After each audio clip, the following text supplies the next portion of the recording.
Hello दोस्तों, कमाल की बात सुनिए। आपकी फेवरेट हीरोइन, हाँ, आपकी फेवरेट हीरोइन आलिया भट्ट इस देश की नागरिक नहीं है। जी हाँ, बिल्कुल सही सुना आपने। आलिया भट्ट जो है, उनकी मदर सोनी राजदान ब्रिटिश मूल की मानी जाती है क्योंकि उनके पास में ब्रिटेन की नागरिकता है। और ब्रिटेन का कानून ये कहता है कि ब्रिटेन मूल के किसी भी व्यक्ति का अगर कोई भी बच्चा ब्रिटेन में या उसके बाहर पैदा होता है तो उसे ऑटोमेटिकली ब्रिटेन की नागरिकता मिल जाती है। यानी सोनी राजदान की वजह से आलिया भट्ट कहाँ की मानी जाती है? ब्रिटेन की नागरिकता रखती है, लेकिन वो भारत में रह सकती है। इसके लिए अब आपको दो चीज समझनी पड़ेगी जो आपके एग्जाम पॉइंट ऑफ व्यू से जरूरी है।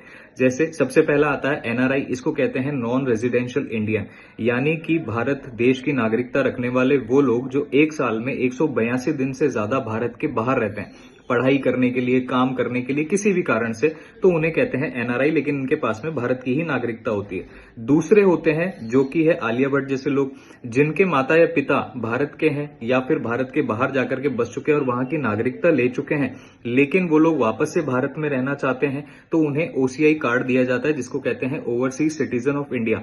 इन लोगों के पास में वोटिंग राइट्स नहीं होते। ये लोग भारत में पढ़ सकते हैं, काम कर सकते हैं, लेकिन कृषि की जमीन नहीं खरीद सकते। कई सारे और बाउंडेशन होते हैं। तो अगर आपको पूछा जाए कि फिर आलिया भट्ट भारत में कैसे रह रही है, तो अब आपको समझ में आ गया कि वो ओसीआई कार्ड लेकर के रह रही है या फिर लाइफ टाइम वीजा लेकर के रह रही है, जिसके तहत वो भारत में रह सकती है, सारी सुविधाएं ले सकती है, वोटिंग नहीं कर सकती, और बाकी अगर वो चाहे तो भविष्य में भारत की नागरिकता भी ले सकती है। ठीक है, कैसी लगी इन्फॉर्मेशन? फटाफट से वीडियो को कर दो लाइक, और अगर नागरिकता के बारे में डिटेल में पढ़ना है तो क्लास आपके डिस्क्रिप्शन में दी हुई है, जाओ और पढ़ लो। Bye bye.